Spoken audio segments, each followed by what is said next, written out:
this is David Stark from WatcherPass.com, your website for movie reviews, interviews, and recommendations. Today I'm joined by Krystal Vayda, a producer on Dreamcatcher. We're going to talk to Krystal in just a second, but first let's check out the trailer, and while you're watching, if you can like and subscribe to this channel, that would be fantastic. It helps me out a lot. Thank you. Oh my god, are you kidding me? What? We are going out tonight. Cataclysm! This place is like an adult Disneyland. Shots? Aren't you supposed to be DJ Dreamcatcher? Are you worried about getting mobbed out here? Why do you think I always wear a mask?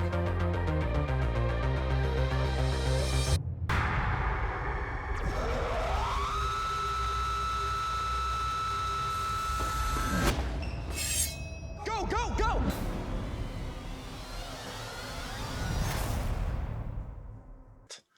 So thank you so much for joining me. This is Krystal Vayda. She's a producer on Dreamcatcher, which is coming out on March 5th, 2021. It's kind of a mix of horror and music. It's a nice kind of blend that takes aspects of both. It is in essence a slasher film, but it has some really great, musical performances and a nice kind of rave setup for a lot of the action in the film. So Krystal, thank you so much for your time. Thank you. Thank you. I really appreciate it, David. Nice to be on your show.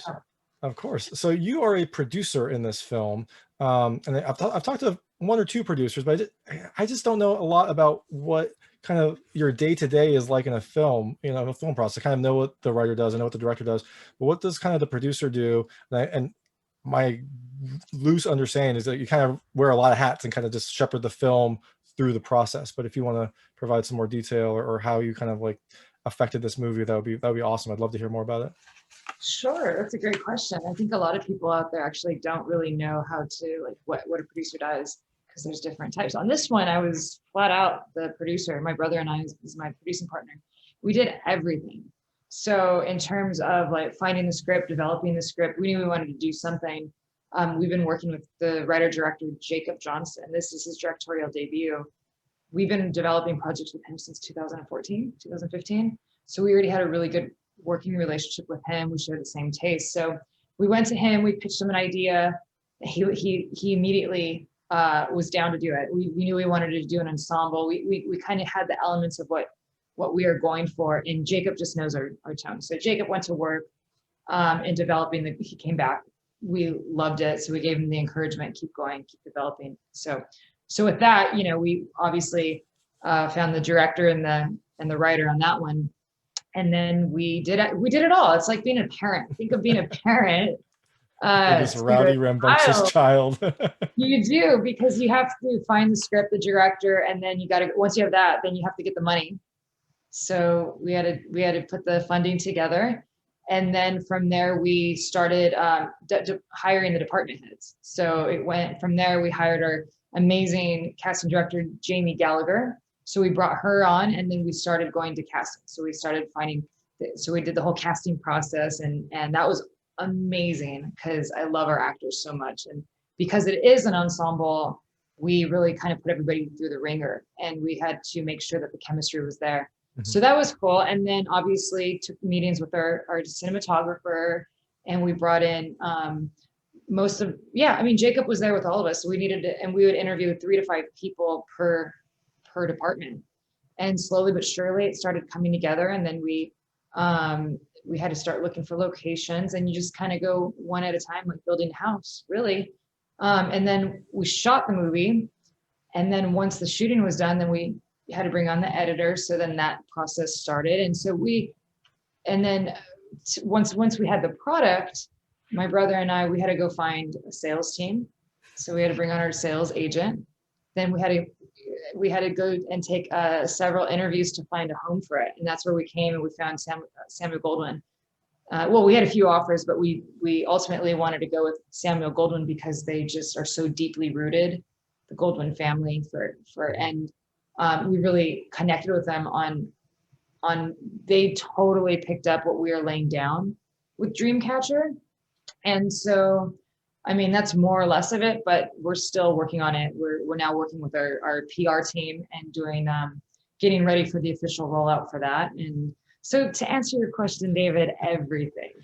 Yeah, it sounds like manager is the wrong word, but it sounds like you're just shepherding this along and you're wearing a ton of hats. I'm like amazed. You must just have a very good understanding of like the film process and the development process, and you just kind of have, seems like you have to know the business and the art side. It seems like just a overwhelming role, to be honest. So, It for sure is. It for sure is. And I'm really proud of myself and my brother and the team behind it, because it's an accomplishment to get to where we are today, because it's like a never ending marathon, and you just kind of feel like, oh my gosh, like when you're on a road trip, you know, in the middle of the desert, and you're just like, am I ever going to get there? Because all you could see is the same. That's kind of what it felt like to me anyways, where I was like, okay, with Dreamcatcher getting pushed back due to COVID, we've gotten pushed back 4 or 5 release dates. So, you know, having to being able to pivot, be able to handle pressure, and then being able to communicate and managing. I think there was at least, I mean, we had a really big team underneath us, but it's just communication. And then also being a therapist and knowing how to talk to people, getting them pumped up, because it is a marathon, you know, and we shot this movie so long ago that it's like, okay, yeah, you kind of, a lot of management for sure, and therapy. Therapy for the therapist. I like that. Yeah.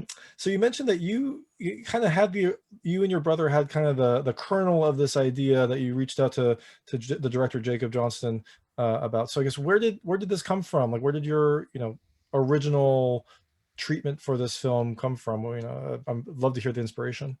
So that's such a great question. We met Jacob through an agent friend of ours who was having a barbecue ages ago, and you know, they're all industry people. So we met Jacob in the backyard of this barbecue and clicked with him instantly. At that time, we were making a movie that my brother and I executive produced with Wes Craven called The Girl in the Photographs. And so Jacob was a huge fan of Wes, and my brother and I, we always knew we wanted to do young adult whodunit murder mystery thrillers for this generation, because with Kevin Williamson and everybody kind of getting older, we knew that, okay, we had enough experience in the industry. We're ready to take a crack at it ourselves under our own umbrella. And so having that relationship with, one of my favorite movies is The Skulls. And obviously I love Scream. And in terms, obviously there's further back movies like Rosemary's Baby and so on and so forth. But I'm talking about the trends we wanted to do something original, and we wanted to do something that we would be able to present to this younger generation, because they don't, besides the remakes that are happening, like when I was growing up, I'm a 90s kid, that was all original content to me. And so we wanted to give back and be able to provide that for this group. Yeah, that's a fantastic point. I hadn't even really thought about that. You know, when you said ensemble horror, you know, I instantly thought like Scream, I Know What You Did Last Summer, The Skulls, like all those films that I kind of watched growing up. And I'm sure they're out there, but it doesn't seem like it has been a trend. So this is, you know. There are, you know, Jason Blum is doing an amazing job. I mean, he's just crushing it. I think, like, you know, hats off to him, because he's really figured it out and done such a great job. And he's providing, you know, a platform for so many independent filmmakers out there. So there's definitely a trend right now. And I think that we, you know, as part of our process to get to where we are today. So we, yeah, I mean, this is definitely something that Brandon and I have been planning for the last 8 years. So to get to this point now it's just a matter of executing our products and whatnot. 8 years, that's amazing that you had that much stamina to kind of keep building this and keep going for it. That's a fantastic amount of work and a fantastic dedication. Thank you. Yeah, thank you. Jacob is amazing, our writer director. A little bit more about him. He worked at Marvel Studios for 7-8 years, and he worked his way up. So by the time he was ending there, by choice, he was one of the lead visual producers. So when I talk about what Dreamcatcher is, I always say it's if Wes Craven and Marvel had a baby, because there's so much inspiration. There's so much like fingertips written all over for so many different reasons, which is pretty cool. Yeah, definitely. And, you know, one thing I'm wondering is, you said that you pitched this idea to Jacob, and then he kind of went and ran with it.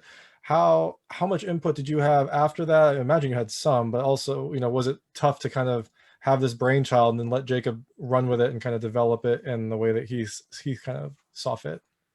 Yeah, he's so good. I mean, I think having that history with him, and he knows exactly what we like, and that's why we work with him, because we all share, we think differently completely. We're all so different. But I think having the common denominator, we have the same goals, the same vision, we have the same tone, we have the same taste and cast. I mean, and it's just, he's like the perfect person to collaborate, at least for my brother and I. It just meshes so well.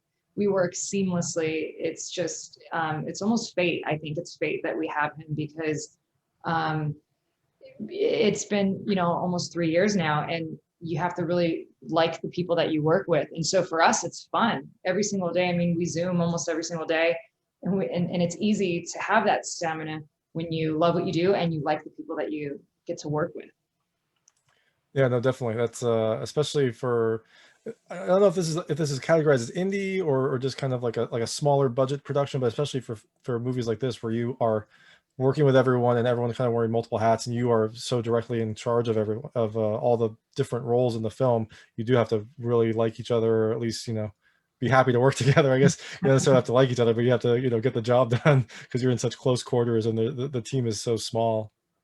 Yeah, it totally. You're like spot on. I mean, it's definitely an indie, and now with Samuel Goldwyn being behind this, which is so rad, because they don't do genre films at all. I mean, there's talks that they're going to start doing that now, but they just got nominated for an Oscar and a Golden Globe. They're crushing it. Like, they really have such a highbrow taste in art, and we're definitely indie. We're borderline art house maybe, and we're with a splash of like a mini studio. That's that's a good way to categorize it. But it's been so cool, because when you are a smaller budgeted film, you really do have to think outside the box, because you have to do the best you can with what you have. And I think because of that, some of our best ideas have come out of us. When you work on budgets that have money, you could just, and that's part of our theme is society. A lot of people, they just think that they can throw money at the situation and it's going to solve anything. And I disagree with that. I think that it's like a Band-Aid. You can cover something up by throwing money at it. When with our team, it's like, okay, we don't have any money. So what are everybody's suggestions? Yeah. And it's been just so cool, because everybody gets to really play, and it brought out the youth in everybody's personalities, where it's kind of like being a kid again. You just have to like use your imagination. At the end of the day, we're all creative people, and that's what we do. Yeah, that's awesome. It sounds like a lot of fun, stressful, but a lot of fun as well. So you mentioned that you and your brother were also involved in casting the film. What was that like? I love this cast, because it seems like a lot of talented up and comers, and I kind of like that when I get to see some new faces and kind of see some new entries into the acting in the horror genre. Thank you. Yeah, I absolutely love our cast. They are so talented and they're so committed, and it was just a perfect mesh, like on set every day. Just the whole thing, from the table read to the wrap party, and the relationship that we carry on with them. And you're right, you're absolutely right. I think that these kids are going to have wonderful careers. I think some of them are going to be superstars. I think that they're going to go some of them really have the potential to go all the way. So I'm excited to see what happens. And it kind of reminds me of movies like that I used to watch in the 90s. Like when Paul Walker started out, or Freddie Prinze Jr. You do that type of ensemble film, and then they keep going, because it's a perfect platform to get your career started. So it was really cool, because I don't know if you've seen Diary of a Wimpy Kid. The Wimpy Kid, Greg Heffley, is so we have Zach Gordon on this. He did a 10-year run with Wimpy Kid. Oh, went wow. to uni, went to college, and he just wanted to take a break, and he wanted to kind of take a breather. And so Dreamcatcher we asked him, he just came in and just blew everybody away. We're just like, wow, this is crazy. what are you doing here? And he was like, this part scares me. And I've never done anything like this. And I want to challenge myself. I really want to push the limits. And we all respected that. So not only did he just blow us away, but we really liked how down he was to like get down and dirty, because that's what it was going to take, you know?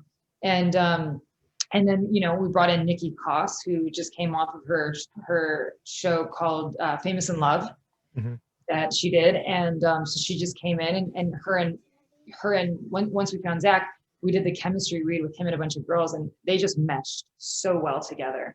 And so we just kind of trickled down, and then we got, you know, really lucky with when we had her read Elizabeth. She read with Elizabeth Posey, who plays her sister, and Ivy and Pierce. And I think, you know, we walked in and literally everybody looked at each other and we said, this is a young Charlize Theron. Like, this girl, who is she? Because she has such a sultry voice and she's athletic. And when you make these types of film, it's really great to get somebody. We needed somebody who really had like the physicality. And so she really earned her spot on the team, and her and Nikki, their chemistry just was perfect. So we're like, okay, there. And just so one by one, we got really lucky getting Adrienne Wilkinson, who's been in the industry forever. She plays one of the villains, and then and then Lou Ferrigno Jr., who's just crushing it right now. He's on everything. And Nazanin Mandi, who's blowing up right now. The girl's all over the place right now.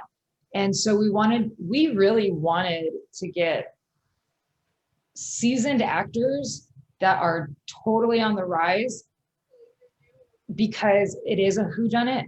And in terms of casting, we wanted everybody to be like so talented, but like, you know, when I watch movies, I'm like, kind of like, you can kind of predict what's going to happen or what their role is going to be. It's kind of obvious. So by getting everybody kind of like, you know, on the rise at the same time, we felt very comfortable with that route. Definitely. And I love that you mentioned that Zachary Gordon was in Diary of the Wimpy Kid, because there's a scene at the first rave where he comes in like a tank top, and like, oh, that is not a wimpy kid. Like, I guess they didn't have a weapons check at the door because he's got some guns out in this scene. That was I love how he starts. You said that. That's a funny story, because when we were in wardrobe, he came in and he had like the big, like our wardrobe girl, Desi. She put that, you know, he's like changing all his clothes, just trying to figure out what his outfit's going to be. And I had just come back from Ibiza, because I was in Ibiza, Spain. So, you know, another influence of the whole EDM culture. And I just saw what the guys were wearing there. Like, I saw firsthand, and I was like, okay. And then when he changed his shirt, I saw how ripped he was. Like, he's buff, he's very fit, and he's very lean, and he didn't even know it. I think I kind of embarrassed him, because I said, Zach, buff. And he was like shy. And I was like, Desi, and I got a photo. I said, you see this photo right here? We're going to cut his shirt like that. He's not the wimpy kid anymore. That's awesome. Well, because it's such a great contrast. Because at the start, you know, I really loved when him and Nikki were together, and you know, in their little in the movie scene earlier, you know, and he came off, I think, as you know, he was supposed to. He was a little more timid. He didn't seem to be kind of. I expected him to be a little bit weaker, and then you see him in the rage, and I was like, oh well, all right. So he's been working out, and also he had that shirt just there, like that's. He just had his like American flag rave shirt ready to go. But no, I really liked that whole setup. It did look like I did, you know, I don't go to raves. I haven't been to the Ibiza scene, so I you know, to my mind, it looked like an authentic kind of setup people would go, not like your stereotypical kind of thing, like a nice going out with a little bit of flair, a little bit of eye-catching aspects. So yeah, we did it right. Some of our mentors were like, guys, you have to pull off this club scene if you're going to do this. And so we called some of our old school friends that do. My friend Evan is a big DJ, but he has an event production company, and Brandon and I, we've been throwing parties forever, just at our house, like all through our 20s. We're festive. And so it was really a matter of opening our Rolodex for this one. And so Evan was cool. He came and brought us up. We rented out a 65,000 square foot warehouse downtown LA, and we just decked it out and turned it into a full-on like underground rave. And that was real. That we threw it. We threw a party. We got all the background actors really, really, really pumped, and we got them very vested in it, because you can just tell. I mean, coming from, you know, Brandon and I, we both worked in front of the camera and behind the camera, and the camera doesn't lie. So if you're, you know, when you watch movies of people and it's just like, you could just tell there's no energy there. We we're like, no, we have to, we can't do that. We have to, if we're going to do this, we have to give it our complete best shot at everything. And we did. I'm really proud of that we really gave it our all. Yeah, no, definitely. And it was such a nice thing to see. Well, it was such an interesting thing to see a rave, because it's just like a gathering of people, you know, without inhibitions and without like social distancing is a novel thing these days. And it was fun to see it done well. So for that scene, you know, you had the party going on, and then you also had some other things happening, you know, in the background. Did you film that all together, or did you film like the rave dancing parts and then maybe some of the backstage scenes separately, or was this all kind of one big production that just turned into a couple-day party shoot? Yes. So all of the above. We did. We had the big rave club scene. That was, I think, a few days. I think that was like, I want to say 3 days. So all the big crowd shots, we just kind of like, we had to do that consecutive days. The behind the scenes, whatnot, we turned, because the warehouse is so big, they had multiple areas. So we turned them into rooms and stuff like that. So the set design it was so fun to see what it was, and then like what we turned it out to, like the red room, you know, the behind the scenes with DJ Dreamcatcher and all that. So we did those scenes. Actually, those were our first scenes of the movie, was the red room. Yeah. Oh, wow. The red room. Yeah. That whole thing. And then I think, because how long were we downtown LA? I want to say we were downtown LA for like 7 days. And it's a popular location. They shoot amazing stuff down there. They shot Ford versus Ferrari. I don't know if you saw that movie. And I literally, when I watched movies and TV, I could pick it straight away. I'm like, there's our location. It's just dressed up and done up different ways for different productions. And then we moved into the Hollywood Hills, and we did that whole production, which was a few weeks as well. And that was pretty interesting because it was a lot of night shoots. So, and when you're dealing with Neighbours, it had its challenges of trying to make sure that we hit our marks as filmmakers and storytellers, but at the same time not be disrespectful to the neighborhood. Yeah, although, you know, I would hope that in the Hollywood Hills, maybe people understand that, you know, Hollywood is happening, but no, that makes perfect sense. It's that is a tough situation to be in, because you want to make your movie, but you also don't want to upset the neighbors or the person whose house you're using for that scene. And, totally. And well, so filming in LA must have been. I've talked to a couple filmmakers who filmed in LA, and all I've heard is mostly horror stories about how expensive it is. So I'm amazed that you were able to get this large, involved scene done on an indie budget. That's either a testament to your connections or to your management skills, or maybe a little bit of both. That's fantastic. Thank you very much, because we pulled every single favor that we could, and if it wasn't for everybody getting so excited and on board, it could have gone down very differently. But everybody saw the vision, they had a feeling, and then it was like a snowball effect where it's like, okay, I think they felt the energy, and we just got very blessed. We got really, really blessed that people wanted to get on board. They wanted to support us. And it is expensive because LA, the tax incentives, the tax rebates, they go quickly. And there's usually, for independent filmmakers like myself, you have to like stand in line, and usually the studios are like the first to snag those.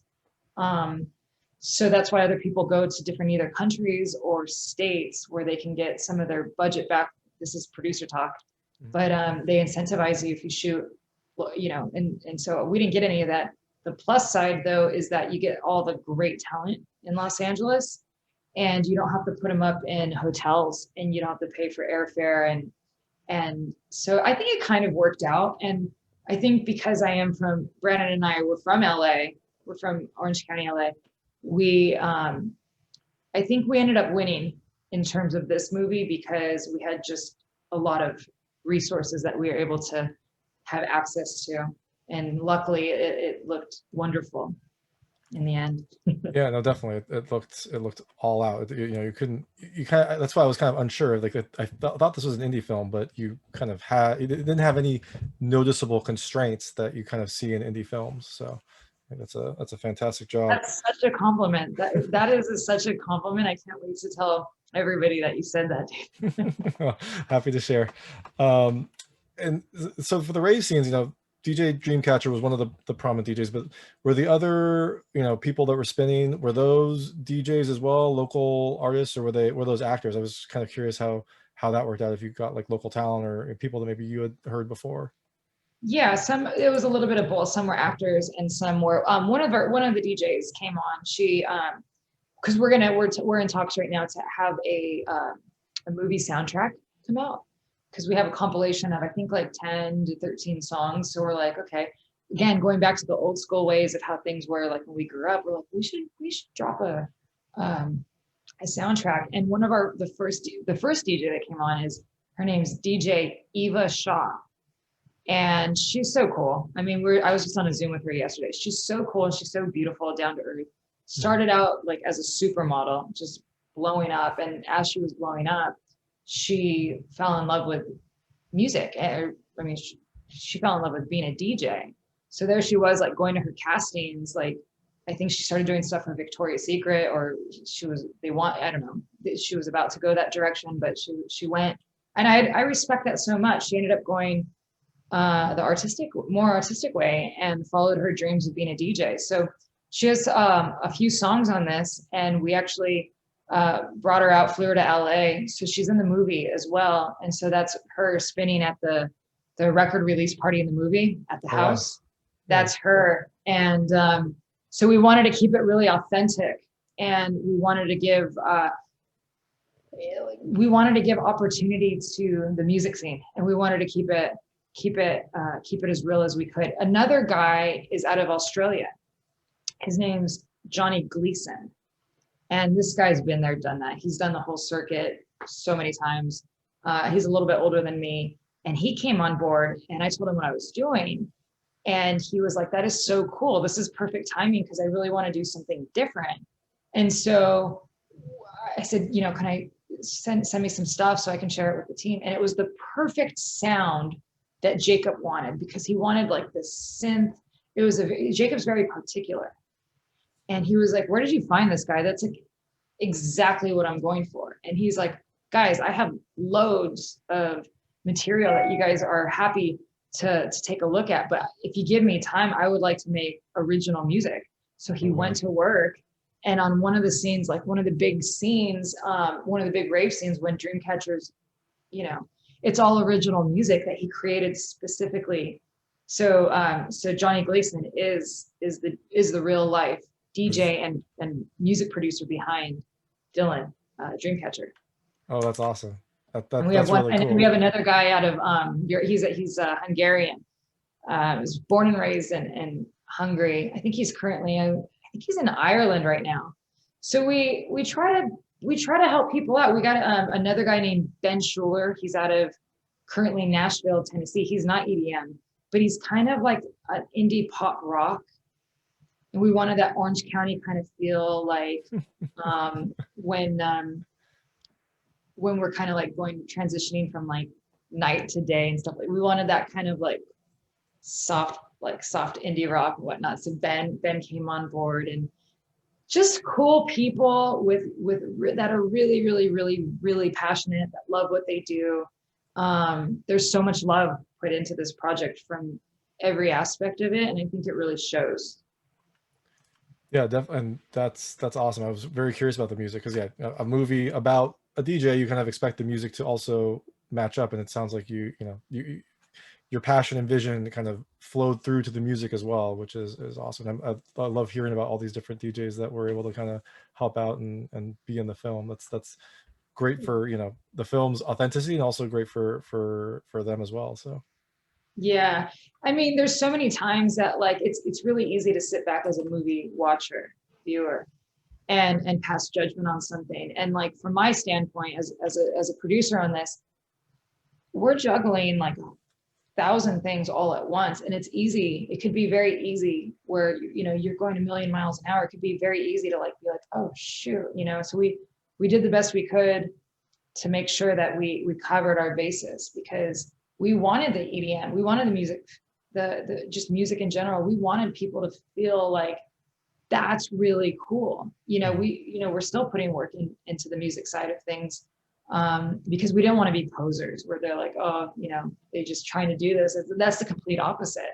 We've breathed so much life into and respecting the music community and why people love going to these music festivals. And now with Coachella being canceled, or I feel like just all the music festivals have been canceled, they're going on their second year. So to be able to have a movie where we get to release something like that, where people are at home masked up in a global pandemic, that's crazy. Yeah, and like I said, it's interesting to see these things again, because you just don't experience that anymore. Like I kind of see the same few people every day, and if I'm out in a crowd, I'm anxious. So it's nice to see a film where people back, like I don't know how to even describe it. Like it's so weird to say, like back in the past when people didn't have to worry about this kind of stuff, because it's only been a year, but it seems like it has changed so much. So that is totally, and it's like.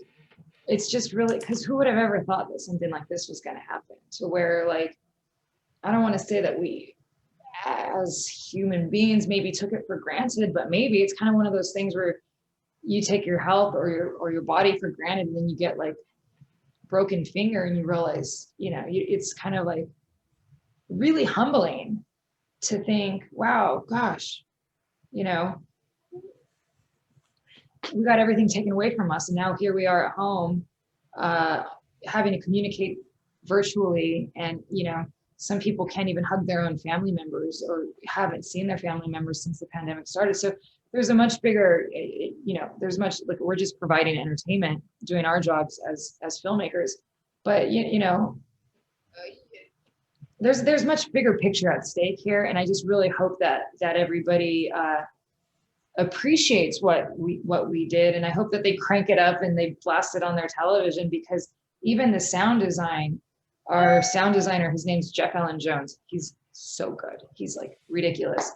He was explaining to us, saying, if you watch a lot of, whether it's TV shows or movies, a lot of sound designers, they'll just lay the music flat on top, when really it's got to be kind of like layered into it. You got to massage it into the movie. So when you hear Dreamcatcher, we always tell people, crank it up, because and if you have surround sound, even better, because it was specifically designed. I mean, it would have been amazing if it would have came out in cinemas. Thank goodness that people, the technology, people have good technology at home, but even the sound amplifying loudly, that was all really thought out. And it was a whole process in its own right. Yeah, definitely. And I'm lucky to have a surround sound movie set up and with a solid subwoofer. So that was something I definitely did notice, watching this film and kind of experiencing, the music and the horror at the same time. It was a cool experience. That's awesome. I love hearing that. That's so cool to hear. So I can't just thank you. Thank you. Thank you for making something entertaining to kind of pass the time during this weird time that we're in. And so speaking of the cast, you also got a role in the film. Is that something that I don't know that you wanted, or was that something that maybe Jacob approached and said, hey, let's put you into, like, how did that go about? Because it was fun to kind of see when I got the announcement, like producer, and I was like, wait, but she's on the cast list, and I went and watched the scene. So how did that kind of come about? I mean, I like to play. I was always an actress first, and I don't. There's a couple other parts in there that I was kind of eyeballing, but being a producer is such a massive responsibility. And Brandon and I would always say, whatever's best for the film. The film comes before any decision, and because he pops in a cameo as well, and I mean, Hitchcock did it. He popped in and made an appearance, whether he had lines or not, and talking to Wes, I think Wes always, he advised us, like, I think that somewhere in the research of over the 20 years of being in this industry, I think that there's kind of couple different people that have influenced me to, my mentor pops in some of his movies. And I just started thinking about the future when I have kids and grandkids, and I wanted to leave a legacy behind. So at certain points, my family could always pop in a movie, whether I produced it, whether I acted in it, and they can see that was what, you know, that's where I was currently at that point in my life, and it'd be documented. That was kind of my process. And I thought it was an appropriate size role to be able to just break up the emotion of everything. I always like a good party. Yeah. And at the same time meet my own standards of being a producer, because that's, you know, I always said to Brandon, look, if we get this right, then there'll be so many more opportunities in the future. And but hats off to people who are making independent films who can go and jump and be the leads and stuff like that. I think completely differently. So it's a lot of work. It's a lot of work. I mean, we're working 20-hour days, and when there's somebody out there who might be able to get a great night's sleep and put in like a month of prep into that part, you know, whoever is best for the role, I always say, take it. Yeah, and I've talked to a decent number of indie writer, director, star combos, and you know, I think they always say it was a great experience. I would never want to do it again, because it is just so draining to have all those hats and have to, like, you know, put on that much. So I think I think it's a cool thing to do. Like if I had the ability to put myself in a movie, I totally would. And I do agree that it was, you know, it didn't feel like you were taking a role from someone else, but it also lets you kind of put your stamp on the film. So I think that was, and that's what ultimately I had Jacob. I was like, look, let's cast, you know, let's cast actors for the roles that I had my eye on, and write me in, you know, and so this way it didn't feel, I thought it was the right decision. I really did. And in the future, because everyone's like, well, obviously I'm an actor, so is it going to be different in the future? For sure. But you know, what I'll do is communicate from the get-go, like, okay, this is the role I'm going to play, and then make sure that we have, you know, there's other producers that really know, like, you guys have to step it up. I'll still produce it as well, but I'm going to need, you guys are going to, you know, and just really communicating and defining what people's roles are going to be. Because it's a lot. It's so much work. And it all sounds exciting in the beginning. Everybody wants to make a movie. It's fun and stuff. But who wants to be, you know, dedicated to a movie? It's almost been like 2.5 years, 2.5 years, 3 years now. And it's, my brother has the stamina. He's hilarious. And he's been like such a leader. And I admire that so much, because I get winded. I don't know. I think I'm just more emotional than him, but I'll get like tired. I'll get burned out sometimes, and I'm like, I just need a day off.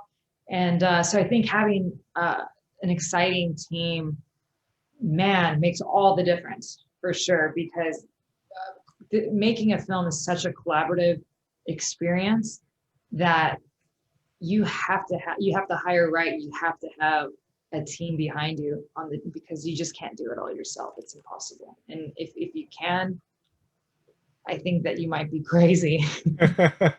Yeah, I think a lot of people in the film industry are crazy and very talented. So it's yeah, that sounds like a lot of work, and I can't even imagine trying to, you know, wrangle all of that for years. And yeah, to your point, like, yeah, everyone wants to make a movie, or everyone wants to kind of do this fun job, but kind of when you then break it down into the nuts and bolts and kind of the hard work that goes into it, it becomes less exciting and less glamorous. But you know, you got the end product, you got the film done, and you've got your name in the credits as well. So it's it was worth it. Oh, totally. Yeah, people don't see the you know, they see the end result. They don't see the process. They just don't see. So, but this is what we do. And I always tell people when they ask, you know, questions about getting in the industry or not, look, I think in the bottom of my heart, I think that this industry chooses you because of its challenges. I mean, every career in life in general has its challenges, but you've got to have a thick skin. Like, you have to have the thickest skin, I think, besides music, besides the music industry, 100%. I mean, I woke up this morning and I got rejected a solid 7 times from different areas of my life. It wasn't even 10:30 in the morning yet. And I was just, and it hit me because I'm still a human being and I still have feelings. And I was just like, wow, that's a lot of rejection by 10:15 in the morning. Like that's a lot. And that's not normal. You know, that's not a normal career to, as actors. I think actors get 99% rejection in their life. Mm-hmm. So, so I have the utmost respect for filmmakers, for music, anybody in the arts. It's so cool that they love it so much that they just keep going. Yeah, no, agreed. It sounds like a grueling industry. So hats off to you and everyone else that's out there making these films. So the music was probably the most important part of this film, but the kind of the second most important part was the killer, or the villain killer, I guess you could call. The mask was so unique and interesting. Like where did that come from? It kind of looked sort of like a plague mask, but then also, you know, it had the Dreamcatcher type of you know, scratches on it. Like who designed that? Where did that come from? It was a very, you know, I loved it the first time I saw it. It was very striking. Thank you. It's cool. I wish I had it on me right now, but I'm still in Australia. I'm glad you don't, because I'd be looking around while you're talking. It's so cool. And we have 2 of them. And when we greenlit this, Jacob, again, from his Marvel background, he's got such fantastic relationships with all of his former coworkers. And so one of his buddies, Josh, he does a lot of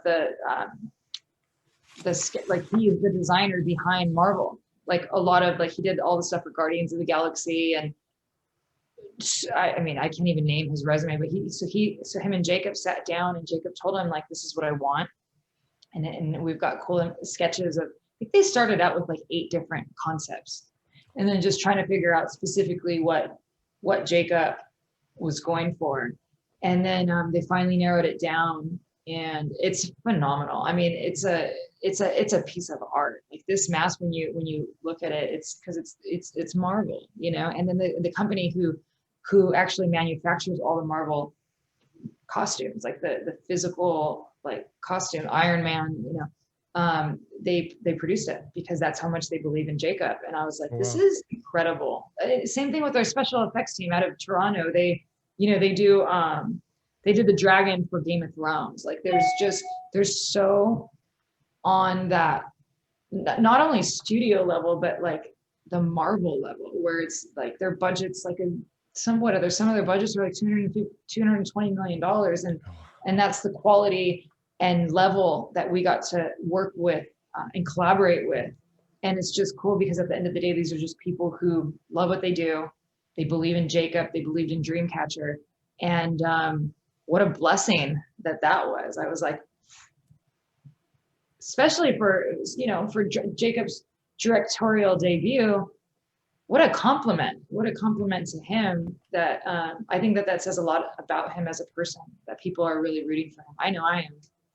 Yeah, no, I am too. And that's also, you know, it's great that, you know, everything is, you were able to get this high quality team to kind of get behind you, because then, you know, you can kind of watch the film and there's no distractions, right? You don't like look at something like, oh, that looks a little off, or like, you know, that kind of doesn't come together right. You just can kind of experience the film, you know, and judge it on, you know, the merits of the film, not any component of it. So,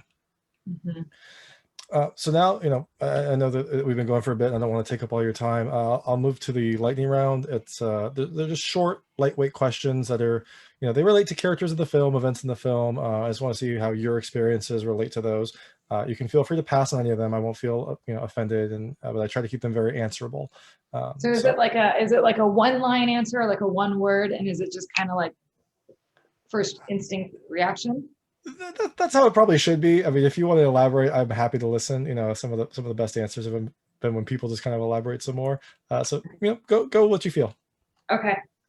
So the first question is, do you have any charms to ward off bad omens or spirits, like a Dreamcatcher, or, you know, like an evil eye or something along those lines? See, the Dreamcatcher Oh, right there. Yeah, there it is. You see too. Behind me. Um, Perfect. there's your answer. All right. Have you ever DJ'd?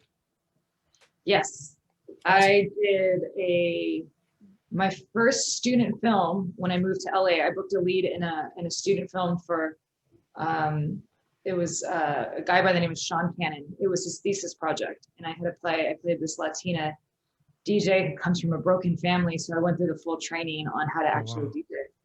I think I was like 18 years old at the time, Mhm. and it's hard. But that was before digital. I'm totally throwing myself under the bus by really telling you how old I am. But You could just that say was what just say you're a retro. Let's go with that. You're was retro. retro. No, but that was like the full on Like the like the full on turntables record. and yeah, wow.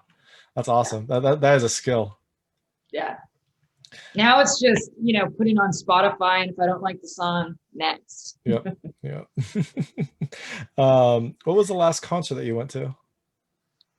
Taylor Swift. All right. She did everybody, but it was a charity concert at the the Rose Bowl. Not the Rose Bowl, sorry, the Hollywood Bowl. Hollywood Bowl. And it was a charity event for fighting cancer. And oh my God, it was such a strong lineup. Everybody was there. It was, top 40 artists, but it was cool. And I took my little nephew and I said, come on, because I wanted to see Taylor perform. I've never seen her.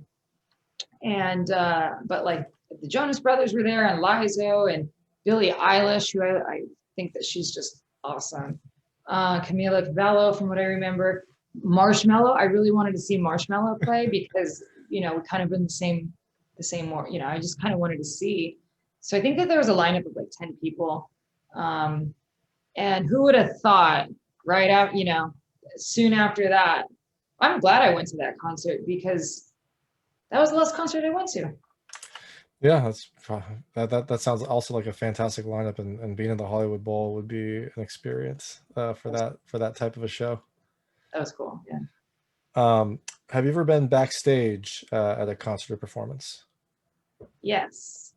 All right. I have. Have you ever been to a rave? Yes. All right. What is the most exclusive event you've been on the guest list for? The most exclusive. Oh, that's a good question. Ask me that again. Because I want to. What's kind of the most exclusive event that you've been on the guest list for? In the film, some people got on the guest list through connections for this, big concert. So I was just kind of curious, what's the most exclusive thing you've been on? It could be a concert, it could be, it could be a screening, like, whatever you want to share is fine. Or I'll tell you the most recent one that comes to mind. Hugh Jackman did the one-man show world tour. He's so brilliant. And I got, when I was in Sydney last time, I got front row tickets to his show, and oh, wow. I got to go backstage and hang out with him and do the whole meet and greet and stuff like that. So that was pretty cool because it was a sold out arena of like 65,000 people, and then just going and then just, kind of looking around and being in a different country. That was also really cool. And I mean, he's Australian. That was pretty cool. I got to say, that was pretty cool. That sounds really cool. I'm very jealous of that. That is awesome. That's really, really cool. He's just a cool guy. I mean, he's the real deal. I never thought I was even gonna ever like meet him. He's, Wolverine. Yeah. And so cool, so genuine, just a real person. And when I meet people like him, I just love it because I'm happy for him. He deserves all the success because he's able to handle it. He's so mature. Yeah, and I love, he's Wolverine, and he's also the greatest showman. Like he is Mm-hmm. so multi-talented, just kind of able to do it all. And that's awesome to hear that he's also a genuine person. It's just that combination that you kind of hope that your idols are, but you're never really sure. So True. Have you ever bugged a friend or former roommate or a family member to get you on a guest list for some event? Yeah. Got the connections, might as well use them. And then, Like I try to use my favors because they come back to you, So if I ask for a favor, I know that person's going to come back to ask me for a favor. But to answer your question, yes. All right. Do you do, horror Fridays or something along those lines in the build up to Halloween? Well, in Dreamcatcher, they have, right, I like the way you think. I should, and maybe I'll start that tradition this year. No, I don't, but kind of, sort of, but just not like, I just kind of do it when I'm in the mood. Do you make an effort like in hot like October to watch more horror films or kind of like fill out that repertoire? I think I do. Yeah. I try to get in, I'm a festive person. So I try to go there, at least make some kind of an effort. I mean, I love genre. Films. And I think that it just sets the tone. I think that Halloween in October, they set the tone because it's autumn, it's fall season. Then I think it kind of like sets the tone for the holidays to come after that. That's 100% true. I love Halloween, and I love that there's an influx of horror like right then. And this year, I think there was too much because some of it spilled into like the start of November. So I was watching horror for a very long time, and then this movie comes out in March, and it's another great little horror film. So you can watch it year round. So the film is coming out March 5th, 2021. It's coming digital and on demand. So you won't be able to go see it in a festival or in a theater, but you can watch it in the comfort of your own home and remember what it was like when we could go out and meet people and have fun without inhibitions. But I know you said that you're going to start promoting. You have some PR for the film coming up, but after that, what's next for you? Do you have other projects lined up? You're going to take some much needed rest and relaxation before jumping back in. What's on the horizon for you? Yeah, I actually believe in energy and momentum because it's so hard to get. So when you get it, you have to keep going. So yes, I want to do. I either want to shoot the sequel if let's see how that goes. But I would love to do Dreamcatcher 2, and we have another franchise. Another. It's a college murder mystery, but it's more in the realm of Rosemary's Baby or the Skulls. And so we might take a breather from this world and then start another world. It's just timing. I have to kind of see how this goes I just have to be patient 3 more weeks and kind of see like what I think it's going to pick us. I don't know yet. I think it's going to be one of those two. Awesome. Well, I'm excited to see both of those. I'd love to see Dreamcatcher 2. Really love to see a college murder mystery. It sounds like I love this kind of ensemble horror that you're kind of developing. It's it's a lot of fun. I didn't realize how much I missed it until we started talking about it today. I don't think I've seen that. It's so cool. Yeah, it's really cool because knowing what it's like to get like to be an actor and not. I really love to be able to provide an opportunity for actors. I think some of the most talented people are. Have yet to have that opportunity. And I think it's because the studios, they always have to tick their boxes, so it's tough because how do you get your big break? Well, it's such a catch-22. And I think that they're out there. I think that there's so much talent. I mean, there really is a lot of talented people. And now, right now, currently we can't audition in person. So everything's self-tape, which means that we're getting access to people from all over the world. And I think because of that, I think that the world is going to continue to advance very quickly because information is being able to be passed so fast. And I think that it's beautiful to see that people could really be they can make it overnight now. If they have the talent because of not only social media but just there's content. We're in a world where content is really wanted and needed. There's a space for it. So I'm really happy because I think a lot of people are going to get an opportunity that I think people didn't get to have back in the the 50s and the 60s and 70s. Back in the days you would have to do a studio deal.